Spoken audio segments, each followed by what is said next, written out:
Hello, magandang araw. Magandang araw, magandang madaling araw, magandang ano. So, alam niyo naman kung bakit ako napa-video, 'di ba? Alam niyo na ba kung paano ako napa-video? Kasi may kumakalat na issue na tingin ko sumasakit ang ulo ko. Na tingin ko unfair naman kung tatahimik ako sa issue na 'to. Kasi regarding ito sa video na kumakalat yung kumakalat na video na isang fake na abogado na most of you ah tinatag si Attorney Savvy do sa video na yon, no. So parang ang na-feel nyo ay na-deceive kayo lahat. Well, ako din, yun din ang naramdaman ko, no? Yun din ang naramdaman ko. Pero dahil kasi ito tayo kasi ang pinaglalaban kasi natin dito truth, 'di ba? Si Sir Norman Mangusin nga halos pigain natin Halos i-scrutinize natin yung mga pinagsasabi niya, 'di ba? Para palabasin lang yung katotohanan. 'Di ba mga men? Lahat ng kilos ni ina-analyze natin. Tayo nila, 'di ba? Pagka kino-content natin si Sir Norman Mangusin. Now, dumating tayo sa punto na na-challenge yung prinsipyo natin. Katulad nito, no? 'Di ba? Hindi lang naman kayo ang ang nabigla dun sa video na 'yon. Kahit ako din nung may nag-forward sa akin, nung madaming nag-forward sa akin, no, na oy, 'di ba si Attorney Sabi to, 'di ba? Tinag ako doon sa video. So, napanood ko. Ito lahat naman ng benefit of the doubt ay ibibigay ko naman kay Attorney Sabi. Wala naman tayo reference ko anong itsura ni Attorney Savi. 'Di ba? Hindi naman natin nakikita yung tao. Ang naririnig natin yung boses. 'Di ba? So, nang napanood ko yung video, kaboses niya naman talaga. 'Di ba? Ni Attorney Savi, kaboses niya naman. Kaya lang hindi natin ma 100% na sure. Yes, no? Sabihin nyo sa akin, ano ka lang dahil kakampi mo. Nandun kasi yung pagiging bias talaga, hindi mawawala yon. Pero, itatry ko sa inyo, kasi responsibilidad ko to sa inyo Sa inyong mga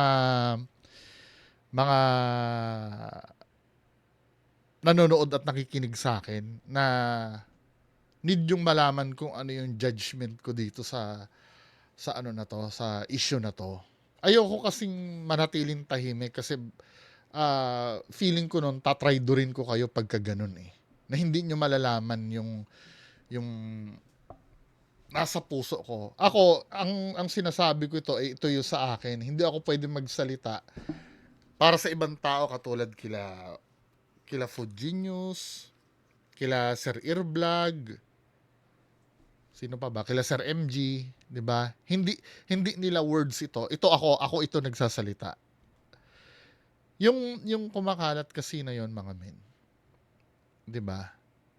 Bilang isang kaibigan na lang ni Attorney Savi, ayoko naman i-deny na naging kaibigan ko yun. Obviously naman, napapanood nyo sa akin si Attorney Savi, umaakyat sa akin kasama ni Attorney Him, 'di ba? Nila SWB, nila Sir Earvlog, 'di ba? Ang maibibigay ko na lang na parang hindi panghuhusga kay Attorney Sabi, maano ko lang na kailangan niyang i-address ito. 'Di ba? kailangan niyang sagutin ng diretso ito yan sa issue na yan. Kasi nung na-content ko siya nung last time, naibigay ko naman yung yung pagiging biased ko sa kanya nun eh. Yung regarding, naalala niyo yun yung sa bell, 'di ba may reflection yung bell. Tapos nung una, sinabi niya na hindi kilala yung lalaking na dun sa bell, na capture dun sa bell.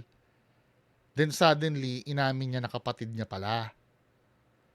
'Di ba? So binigyan ko naman siya ng doon ng benefit of the doubt na baka mamaya kaya niya naitanggi nung una ay gusto niya lang protektahan yung kapatid niya. Well, kung ako din naman na nasa posisyon nun at may gusto akong protektahan, hindi ko i-deny ko talagang kasama ko 'yon. Kaya kung ako nandun do sa pwesto niya na 'yon para hindi lang madamay sa issue. So yun yung partida ko sa kanya. Pero 'di ba, mas maganda kasi na na talagang sa umpisa pa lang totoo na rin yung sinasabi. 'Di ba? Kaya iniintindi ko naman, 'di ba? Kahit sa inyo, yung iba sa inyo hindi rin naman naintindihan na ba't hindi agad sinabing totoo. Ako, pinili kong unawain 'yon. Pero this time kasi mukhang mahirap na itong I mean, kahit bigyan ko ito ng pagtingin ng isang kakampi, ang hirap niya Kasi pag nakapikit ako ko yung video, kaboses talaga ni Atty. Sabi. 'Di ba? Atty. Sabi, shout out, 'di ba? Friend naman natin sa Atty. Sabi. Pero Atty. Sabi, need kasing may address mo to ng maayos. Ano ba talaga yung katotohanan dito? 'Di ba? Kasi tayo ay lumalaban para sa truth. 'Di ba? Katulad nga nung yung kay Sir Norman Mangusin, 'di ba? Lahat nga ng kilos ni Sir Norman Mangusin, inaalam natin kung ano yung totoo dun eh. Nakakahiya naman kung sa part natin hindi natin iintindihin kung ano yung totoo. 'Di ba? Ayoko nang magbigay ng isang explanation kasi ang feeling ko dito sa kaso na to, kasi may nakausap ako na isa Sino ba ang kausap ko? Yung si Sir, na isa rin sa nakausap ko regarding dyan. Si Sir TJ Hashimoto, shout out sa iyo Binigyan niya ako ng explanation. Baka naman since 2017 pa yung video, sinabi naman doon na law student, baka naman ngayon ay abogado na siya. Ayoko nang magganon. 'Di ba? Gusto ko na yung direktang totoo galing kay Atty. Savi mismo. 'Di ba? Atty. Savi, hindi ko naman dinideny na naging kaibigan ka namin. Pero this time kasi, I think need mong sagutin yung issue. Kasi ang bigat nito, ma'am Kung ano yung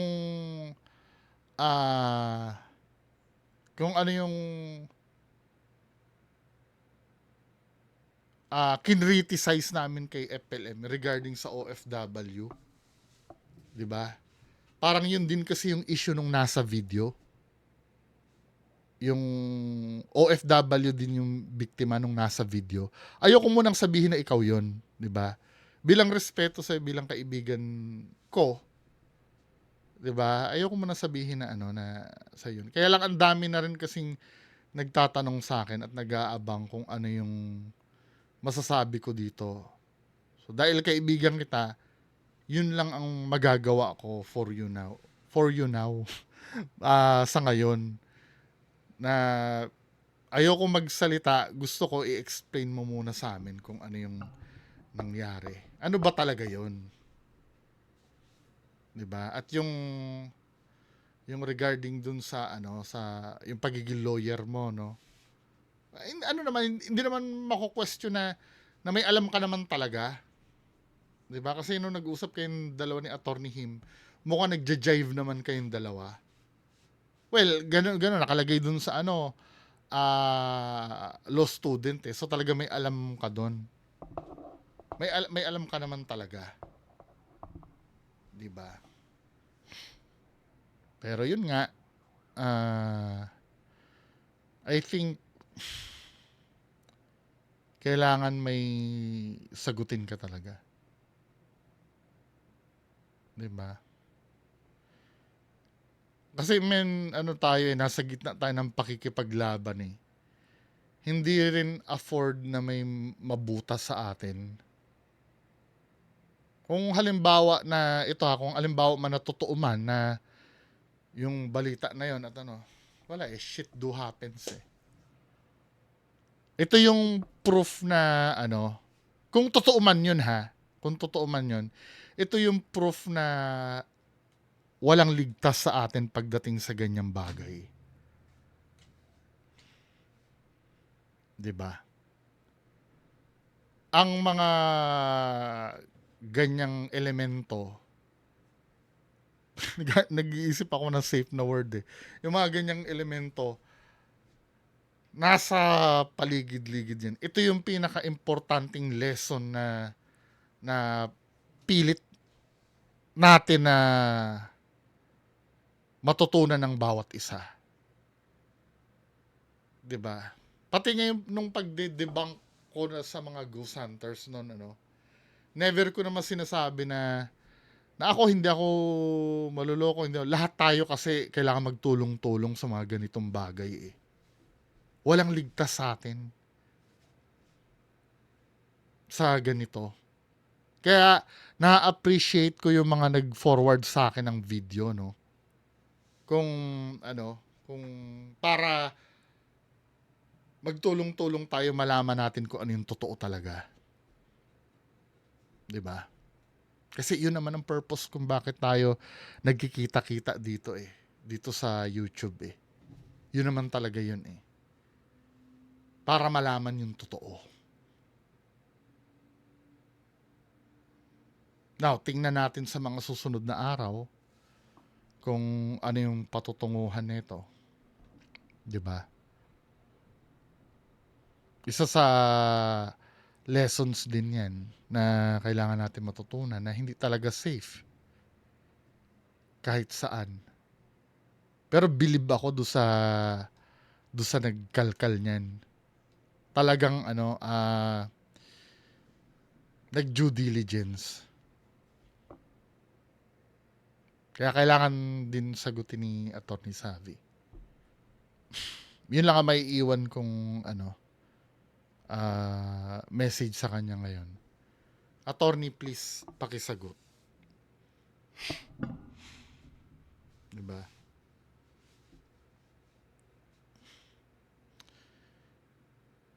Ano ba ang natutunan natin lesson dito? Katulad ng sinabi ko, mahirap talagang gawain yung magsuri. Kasi hindi talaga safe eh. Hindi natin alam kung sinong pagkakatiwalaan ngayon. Lalo na't ano, dumadami yung ganyan. 'Di ba? Pwedeng si Sir Norman Mangusin, pwedeng si MG Manloloko, pwedeng ako, 'di ba? Hindi ko ililigtas ang sarili ko. Baka mamaya ako niloloko ko lang kayo. 'Di ba? For example, may mga sinasabi ako dito na walang patunay talaga. Kaya manggagaling din yung pag-check sa inyo din. O ganito ang sinabi na totoo ba yung sinabi niya? I-research ko nga, 'di ba? Wala eh no. Nakaka-frustrate lang. Kasi alam mo yung ano, yung time na alam mong panalong-panalo ka na. Panalong-panalo na tayo. Tapos biglang may mangyayaring ganyan, men. 'Di ba? At kung matabangan yung mga tao, hindi ko rin naman masisi. Kahit nga ako ngayon nawalan ako ng gana eh. 'Di ba? Nahihiya din naman ako sa inyo. Hindi ko nga alam kung anong mukha din na ihaharap ko sa inyo just in case na ano na alam mo 'yon na hindi maganda yung magiging resulta neto. Kasi isinubo ko rin kayo dun eh. 'Di ba? Part ako nung kasalanan din na 'yon kung meron man.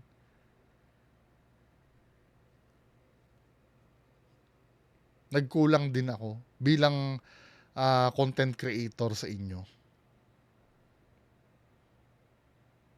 Well, ganun talaga ang buhay. Kaya sabi ko mag-ghost hunting na lang ako eh. At least sa ghost hunting walang ganito na masyadong technical, 'di ba? So yun lang mga kababayan, no. Kung meron man kayong actually meron akong huling video na lang kay FLM bukas. I mean mamaya kasi madaling araw na eh, 'di ba? May huling kasi babalik na rin si MG. Supposed to be kami lang yung filler eh. Kasi nagbilin lang si MG na wag bitawan itong topic na to. Pagdating niya, edi siya na uli. 'Di ba? Nakakatamad lang kapag ganito. So kung halimbawa na hindi na tayo magkita-kita ulit, di ko naman kayo masisisi kung mawalan kayo ng gana rin sa akin. 'Di ba? Ganun talaga. Kahit ako din naman, kung halimbawa ganyan na para tayong na-deceive, 'di ba? Pero inuulit ko hindi pa naman sasagot pa naman si Attorney Savvy eh. Depende pa rin naman kay Attorney Savvy 'yun kung paano niya sasagutin. 'Di ba? Bilang isang naging kakampi natin at kaibigan natin, yun na lang siguro maibibigay natin. Hintayin natin siya sumagot. Ngayon kung hindi niya sasagutin, binibigyan niya na tayo ng freedom kung ano ang iisipin natin. 'Di ba? So, yun lang po muna. Magandang madaling araw sa inyong lahat. Bye-bye.